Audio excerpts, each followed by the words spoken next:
Ce balado est rendu possible grâce à notre commanditaire officiel, le Collège communautaire du Nouveau-Brunswick. Nouvelle année, nouvelles ambitions, développe tes compétences avec le CCNB.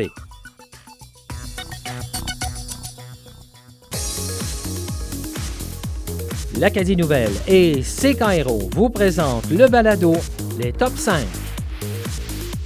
Top 5 des personnalités de l'année. Nous y sommes, vous y êtes. Il y est aussi François Gravel, éditorialiste à l'Acadie Nouvelle. Bonjour. Bonjour Michel, oui, de retour pour un nouveau balado, les Top 5. Et aujourd'hui, ce sont les personnalités de l'année. Nous avions fait le même exercice l'année dernière dans un autre balado. Oui. Et nous avions nommé personnalité de l'année Susan Holt, qui venait tout juste d'être élue première ministre du Nouveau-Brunswick. Et j'ai un scoop pour toi aujourd'hui, Michel. Pour cette nouvelle édition des Top 5, nous avons une nouvelle personnalité de l'année qui ne sera pas Susan Holt. Quelqu'un d'autre a obtenu la couronne. Pas de changement, pas d'agrément. Et dans notre chapeau, pigeons le nom pour cette 5e position, Claire Johnson, ministre de l'Éducation. Probablement la personnalité la plus controversée de notre classement. Elle a connu une année difficile, beaucoup de problèmes au sein de son ministère, certains pour lesquels elle ne pouvait rien, d'autres qui sont par ailleurs directement liés à ses actions et à ses décisions. Bref, une année en montagne russe pour Mme Johnson. Dans son cas, je pense qu'on peut dire qu'il y a eu un avant et un après compression budgétaire dans son ministère. Avant les compressions, elle était l'une des étoiles du gouvernement. Si on fait un plongeon dans cette époque moins tumultueuse, la ministre avait réglé très rapidement et très adroitement la fameuse question de la politique 713, qui avait été un enjeu politique, partisan et idéologique majeur, et on n'en parle presque plus maintenant que c'est réglé. Ça, c'était en 2024, par contre, mais en 2025, une image de Claire Johnson qui m'a marqué, c'est sa présence lors du discours sur l'état de la province de Susan Holt. Souviens-toi, Michel, Blaine Higgs avait fait de ces discours-là une occasion de se rendre hommage à lui-même, alors que Mme Holt, au contraire, avait voulu mettre en valeur son équipe et elle avait invité quelques ministres à l'accompagner sur scène. Et c'est la ministre Johnson qui avait le plus brillé. Elle était très naturelle, très claire dans ce qu'elle voulait accomplir dans la prochaine année. Une ministre vedette, Michel. Personne ne pouvait se douter à quel point le reste de l'année serait difficile. Ça a été difficile. Tu parlais d'étoiles. L'étoile a pâli un peu les mois suivants. Oui, et tout a commencé avec les compressions budgétaires. À la décharge de Claire Johnson, je ne pense pas que c'était sa décision. Je pense que la commande est venue d'en haut, du ministre des Finances, René Lagacé, ou de la première ministre elle-même, qui sait, dans un effort visant à réduire le déficit budgétaire. Quoique le ministre des Finances, Lagacé, a dit publiquement, Michel, avoir demandé à ses différents ministres de dégager des économies dans leur budget. Il se peut que la ministre Johnson ait fait elle-même du zèle et que sa décision a mené à ces compressions-là, et en particulier au fait de supprimer des dizaines de postes de bibliothécaires scolaires. Sa gestion des compressions, sa façon de les communiquer aussi, ça a été dénoncé par le défenseur des enfants et de la jeunesse, Kelly Lamrock. Il a parlé de graves lacunes de gouvernance, d'échecs systémiques majeurs, d'un tour de passe-passe de relations publiques, d'apparence de vérité. Quand la ministre a voulu ajouter de nouvelles ressources dans les classes alors que ce n'était pas le cas. Tout ça revient, par contre, peu importe l'angle qu'on choisit, Michel, à la responsabilité ministérielle. Peu importe qui a pris la décision à la base, l'exécution de celle-ci, ça revient à la ministre et à son équipe. Ils n'ont pas respecté les attentes. Le tout a été suivi de ce que j'appelle l'été du silence, c'est-à-dire cet été pendant lequel la ministre a cessé soudainement d'accorder des interviews, de défendre ses décisions, que ce soit pour la semaine de 4 jours dans les écoles anglophones où ça ne passait pas bien, la pénurie de chauffeurs d'autobus, la réduction des objectifs à atteindre dans le prochain plan d'éducation, et j'en passe. La ministre était portée disparue, mais ça va mieux pour elle depuis quelque temps. La tempête est derrière elle, mais on sent que... c'est fragile. C'est fragile. Clairement, la lune de miel avec les électeurs, dans son cas à elle en tout cas, est terminée. Oui, au niveau de la gestion de la communication, c'est tout relié à ça. Et quand le doute s'installe, faut en donner plus. Et ça ne s'est pas passé du côté de la ministre. Un bon communicateur peut faire passer auprès de l'opinion publique pas mal plus de mauvaises nouvelles que quelqu'un qui est un mauvais communicateur ou qui, comme dans le cas de Mme Johnson, choisit de s'emmurer dans le silence. On verra bien en ce qui a trait à la demande de réduction de certains budgets pour l'année 2026. On n'y est pas encore. Attendons voir. 4e rang, tu as pour nous la mairesse de Moncton, Paulette Thériault. Oui, Mme Thériault qui n'a pas été hyper présente dans l'actualité quand même. Elle n'a pas été la femme des grands combats ni des grandes controverses. C'est pas quelqu'un qui a fait les manchettes à tous les jours, mais je tenais quand même à faire un petit clin d'œil dans cet exercice à son endroit parce que je trouve ça exceptionnel qu'une Acadienne soit devenue mairesse de Moncton, même si c'est seulement à titre de suppléante dans ce cas-ci. Pour ceux qui ne se souviennent pas des détails, Dawn Arnold était mairesse et elle a remis sa démission en mars après avoir été nommée sénatrice. Paulette Thériault était conseillère municipale, mais aussi mairesse suppléante. Donc, c'est elle qui a succédé à Dawn Arnold et elle occupe encore le poste aujourd'hui. Donc, elle n'a pas été élue mairesse de Moncton et je ne crois pas qu'elle ait montré un intérêt pour être candidate à la mairie lors des prochaines élections municipales. Ça va avoir lieu sur le 11 mai 2026. Mettez un petit crochet dans ton calendrier, peut-être, Michel. Ouais. Mais je tiens à rappeler que c'est quand même extraordinaire ce qu'elle a accompli. Des gros dossiers. Toute l'histoire de la ville de Moncton, il n'y avait eu qu'une seule mairesse, la prédécesseur de Mme Thériault, Dawn Arnold, et un seul Acadien qui a accédé à la mairie, Léopold Béliveau, dans les années 90. Alors de voir une femme francophone, acadienne, devenir mairesse, même en tant que suppléante dans ce cas-ci, de Moncton, en 2025, c'est historique. Et c'est d'autant plus vrai que Mme Thériault est une fière Acadienne. Une anecdote qui me revient en tête quand je pense à Mme Thériault, ça remonte à 2016, donc presque 10 ans déjà. Mme Thériault était déjà conseillère municipale et la ville de Moncton avait décidé de baptiser un parc pour le nommer le parc René-Arthur Fréchette. Et la population anglophone du quartier s'était insurgée contre un nom qui, on va dire les choses franchement, Michel, ça sonnait trop francophone à leurs oreilles. Alors, la ville de Moncton a reculé devant l'opposition. Elle a nommé l'endroit Parc Braemar Park, mais en précisant qu'il fallait honorer autrement René-Arthur Fréchette. Et c'est Paulette Thériault qui avait répondu avec une phrase assassine à ce moment-là, en plein conseil municipal. « Soyons sérieux. Si on veut vraiment honorer sa mémoire, commençons par ne pas supprimer son nom du parc. » Et elle avait été une des deux personnes qui s'étaient opposées à la décision de retirer le nom Fréchette du nom du parc. Oui, voilà. Donc, une belle prise de position et quand même des dossiers importants aussi à gérer. Quand on se déplace aussi un peu plus dans le sud de la province, on peut voir aussi que le dossier de l'itinérance est très important et accapare beaucoup de temps aussi, du temps important à donner aussi pour ces gens qui vivent dans la détresse. Oui, gérer une ville comme la ville de Moncton, qui était la plus importante ville du Nouveau-Brunswick, donc ce sont des enjeux importants. Oui, Mme Thériault a géré plusieurs dossiers, que comme tous les autres conseils municipaux, là, bien sûr, l'adoption d'un budget, une nouvelle convention collective. Elle a souligné le championnat des Wildcats de Moncton, leur participation à la Coupe mémoriale, en portant fièrement leur chandail lors d'une réunion du conseil municipal. Mais tu as raison, Michel, beaucoup d'enjeux très municipaux et l'itinérance, c'en est un qui a gagné beaucoup en importance au cours de la dernière année et ce n'est pas fini.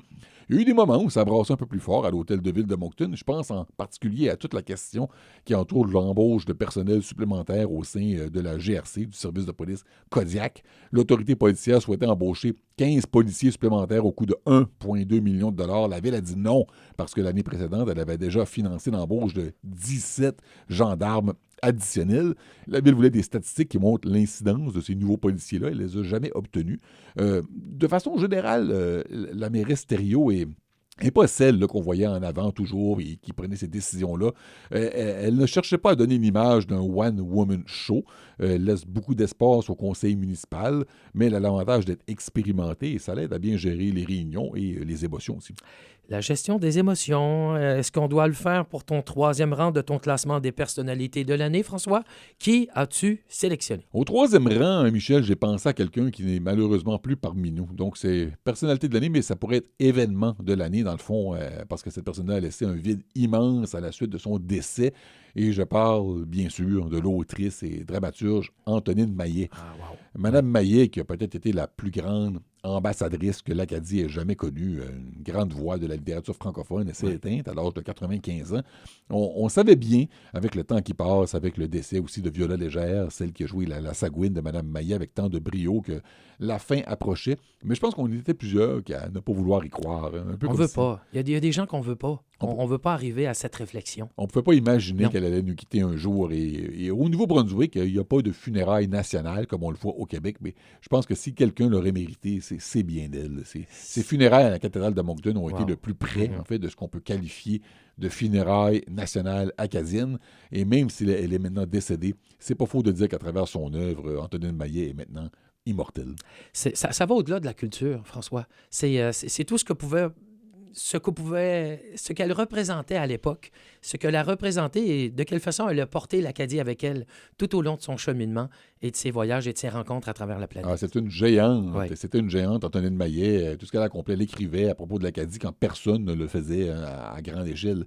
Et on peut le voir aussi que le pays de la Sagouine, peux-tu imaginer, Michel, aujourd'hui, un artiste, un groupe de musique, un auteur, peu importe, un Acadien tellement important dans la culture populaire que les gouvernements accepteraient de créer et de financer un nouveau lieu historique qui s'appuie sur son univers. On prend le pays de la Sagouine pour acquis, mais quand on s'y arrête un peu, on réalise à quel point c'est extraordinaire que ça existe, ce lieu-là. Essayez aujourd'hui de convaincre le gouvernement de créer un lieu touristique aussi ambitieux que le pays de la Sagouine. Et vous n'y arriverez pas, surtout à cette époque de compression budgétaire. C'était seulement possible avec Antonine Maillet, mais il faut dire qu'elle était tellement aimée, tellement respectée. On se souvient que le président de la France, Emmanuel Macron, l'a reçu à l'Élysée en 2021 pour la nommer commandeur de la Légion d'honneur. La cérémonie avait été suivie d'un moment magique. Je ne sais pas si tu te souviens des images, Michel, avec le président qui avait marché avec Mme Maillet, qui l'avait accompagné à l'extérieur. L'année dernière, le président Macron est venu faire un tour au Canada. Il a profité de l'occasion pour lui rendre visite chez elle, dans sa maison, sans les caméras de télévision. Alors, elle nous a légué un extraordinaire héritage. Et avec son décès, j'ai vu une dernière occasion de la nommer parmi les personnalités qui ont marqué la dernière année. Une année pendant laquelle les artistes acadiens ont brillé, avec Salle Barbe, Robin Joëlcourt, Olivier Bergeron, et j'en passe. Et mon petit doigt me dit, Michel, là, j'ai pas écouté le balado des top 5 culturels encore, j'ai pas eu la chance, mais je crois que ce sont des noms qu'on va entendre dans le balado avec Sylvie Mousseau, et j'invite nos auditeurs à l'écouter. Je sais que je vais le faire. Ça se pourrait très bien. Moi, j'inviterais les gens aussi à maintenant regarder les archives et d'entendre et de comprendre le regard de Mme Maillet sur notre société qui s'est transformée au cours des années. On a toujours besoin de balises, on a toujours besoin de repères dans la vie, et Mme Maillet nous ramène à ce que devraient être nos priorités, qui peut-être ont changé au cours des années, des décennies, mais Mme Maillet avait le don de nous ramener à l'important. Oui, elle nous manquera beaucoup. Deuxième position, François. Je ne dis pas que tu joues de la première à la deuxième, mais est-ce que l'année prochaine, ton deuxième cette année va être en troisième place? J'ai hâte de voir, parce que l'an passé, tu avais choisi Susan Holt comme première, et cette année, Susan Holt revient en deuxième place. Michel, je vais être avec toi et nos auditeurs brutalement honnêtes. Sois brutal, François. Nous pourrions nommer chaque année le premier ministre, ou dans ce cas-ci, la première ministre du Nouveau-Brunswick, comme étant la personnalité médiatique qui a le plus marqué l'actualité. Il n'y a aucune autre personnalité publique que l'on voit plus souvent dans l'actualité, qui a la plus grande influence à la une des journaux, en manchette des bulletins télévisés. C'est vrai pour Susan Holt. Ce l'était aussi pour Blaine Higgs, pour Brian Gallant, pour Bernard Lord, pour Frank McKenna et tous les autres. Cette année, par contre, nous ne l'avons pas choisi au sommet de notre top 5 de fin d'année. Elle se retrouve quand même en deuxième position, ce qui n'est pas vilain quand même, je pense, hein, Michel. Faut dire qu'elle ne s'est pas ennuyée pendant les 12 derniers mois. Mme Holt 2025 s'est déroulée en fait en deux étapes pour elle. La première étape, la course pour respecter ses promesses électorales et ses priorités, les primes aux infirmières qui ont été distribuées, le comité permanent sur les langues officielles, le plafonnement des loyers qui a été mis en vigueur, qui a été renouvelé, le rabais de 10 % sur les factures d'électricité et beaucoup plus encore. Ce gouvernement-là a été hyper actif, ce qui faisait changement avec l'ancien gouvernement de Blaine Higgs, qui lui semblait être déjà épuisé et à court d'idées, qu'on a pu le voir pendant la campagne électorale de 2024, avec un programme électoral qui était à peu près vide de contenu. Alors, l'année a commencé beaucoup par ça, et ensuite la deuxième partie où là, on gère la province. Les fameuses cliniques de santé collaboratives, François, ça aussi, là, on dirait qu'on revient là-dessus, mais c'est un des points majeurs qui avait été lancé pendant la campagne électorale. C'est un point en suspens encore. Il s'agit possiblement du meilleur coup de Susan Holt, ces fameuses cliniques de santé collaboratives, des cliniques dans chaque région. Ça veut dire ça, des annonces dans chaque région, Michel, des conférences de presse dans chaque région, des ouvertures officielles dans chaque région. C'est une formule très efficace pour permettre au gouvernement de montrer qu'il est actif, s'assurer qu'il y a régulièrement un flot de nouvelles positives. Une formule qui a été utilisée d'ailleurs pendant la campagne électorale aussi, où presque à tous les jours, il y avait une annonce électorale, une promesse dans chaque région pour les cliniques en question. C'était nécessaire parce que tout n'a pas été rose pour ce gouvernement-là qui a présenté des déficits budgétaires gigantesques parmi les plus importants de l'histoire du Nouveau-Brunswick. Il y a eu les compressions budgétaires en éducation. Pendant l'été du silence de Claire Johnson, c'est régulièrement Mme Holt qui a dû défendre les actions de sa ministre. Puis il y a eu bien sûr la bataille pour supprimer l'ajusteur carbone pour réduire le prix de l'essence. Ceux qui veulent en savoir plus là-dessus, on raconte tout ça dans le balado sur les événements de l'année. Je vous invite à l'écouter. Quelques moments difficiles. On attend encore une annonce concernant l'avenir des palais de justice dans la péninsule acadienne. Ouais. Toute la controverse entourant les tours de téléphonie cellulaire, quand Mme Holt a semblé être la seule personne au Nouveau-Brunswick qui ignorait que le problème était particulièrement criant dans le nord de la province.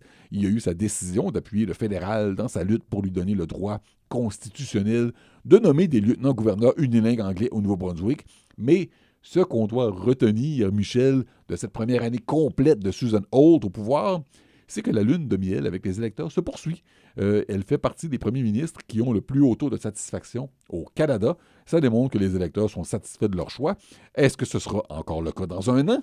On s'en reparle, Michel, lors du balado des top 5 de 2026. C'est un rendez-vous. Pour revenir aux cliniques de santé collaboratives, est-ce que, François, tu crois que ce sera la promesse électorale la plus difficile à terminer, à consolider? Non. La promesse la plus difficile à accomplir, ça va être de ramener l'équilibre budgétaire. Je ne crois pas, en fait, qu'ils vont y arriver. Les cliniques de santé, clairement, ils ont un plan. Surtout, Mme Johnson a un avantage extraordinaire, c'est d'avoir à ses côtés comme ministre de la Santé John Dornan, qui est un ancien médecin, qui est aussi un ancien PDG du réseau de santé Horizon, donc qui connaît le système de santé sur le bout des doigts et qui peut réussir à mener cette mission-là. Est-ce que, par contre, ça va réussir à réduire autant qu'on le souhaiterait la liste des patients qui n'ont pas de médecin de famille? Ça, c'est une autre question, effectivement. Ça va être difficile à accomplir. Première position de nos personnalités de l'année. Nous voici enfin avec le numéro 1 de ce top 5. Et François, tu as choisi le ministre... Le ministre fédéral, Dominique Leblanc. Dominique Leblanc, qui était l'homme à tout faire de Justin Trudeau, qui était le concierge du gouvernement, c'est-à-dire que c'est lui qu'on envoyait nettoyer les dégâts aussitôt qu'il y avait une crise au sein du gouvernement. J'ai l'image du film Nikita. Le nettoyeur, j'en dis pas plus. Et je rappelle qu'au premier jour de l'année 2025, le ministre des Finances, Dominique Leblanc, est devenu ministre des Finances, donc le tout premier Acadien à occuper ce poste. Et pourquoi il était ministre des Finances à ce moment-là, Michel? Parce que 2 semaines auparavant, Chrystia Freeland venait de claquer la porte avant la lecture d'un énoncé économique. Le leadership de Justin Trudeau était attaqué de tous bords, tous côtés. Mark Carney venait de refuser de mettre le bras dans le panier de crabe à ce moment-là. Il n'a pas voulu remplacer Mme Freeland aux finances. Il attendait son heure, Michel. Il le savait. Le gouvernement Trudeau est en train de s'écrouler sur lui-même avec en arrière-plan le président Trump qui se moquait du Canada, en parlait comme étant le 51e État. Le premier ministre Trudeau était le gouverneur Trudeau, selon lui. Et c'est dans ce contexte-là, alors que les marchés financiers avaient besoin d'un message fort, de stabilité, que Dominique Leblanc est arrivé aux finances, à stabiliser le gouvernement, à rassurer les marchés financiers. Justin Trudeau a ensuite remis sa démission. Et le favori à ce moment-là, celui que tout le monde souhaitait voir se lancer dans la course à la direction du Parti libéral, celui dont tout le monde attendait la réponse, c'était Dominique Leblanc, encore une fois. Et je pense aujourd'hui que s'il s'était lancé dans la course, s'il l'avait souhaité, il aurait remporté, et pour la première fois, un Acadien serait devenu premier ministre du Canada. Il a plutôt décidé qu'il pouvait mieux servir son pays en étant sur la ligne de front contre Donald Trump et qu'en participant à une course au leadership, que ça allait le détourner de sa mission. Alors, c'est Mark Carney qui s'est lancé finalement et contre toute attente, non seulement il a gagné, mais il a mené le Parti libéral à une nouvelle victoire. Et Carney a donné toute sa confiance à M. Leblanc, qui, suite à cette décision de placer Leblanc aussi dans cette équipe, on voit que M. Leblanc répond. C'est très large aussi comme influence. Et on voit aussi la crédibilité que M. Leblanc a dans la sphère politique. Voilà. Mark Carney a accordé sa confiance à Dominique Leblanc. Ouais. Pourquoi? Parce qu'on peut penser ce qu'on veut de lui, de son bilan, de tout ce qu'on veut, M. Carney, mais c'est un homme intelligent. Il a compris à quel point Dominique Leblanc est un atout important pour son gouvernement, autant avec les Américains qu'au Canada, avec les relations avec les conservateurs, comme les premiers ministres Doug Ford en Ontario, Daniel Smith en Alberta, qui le respectent beaucoup. Cela dit, on a moins vu et moins entendu M. Leblanc au cours des derniers mois, et je pense que l'une des raisons, c'est qu'il ne peut pas réaliser de miracle. Malgré tous ses efforts, malgré toutes ses visites à Washington, il n'arrivera pas à faire plier Donald Trump, ni à le convaincre que c'est une mauvaise idée d'imposer des droits de douane sur les produits canadiens.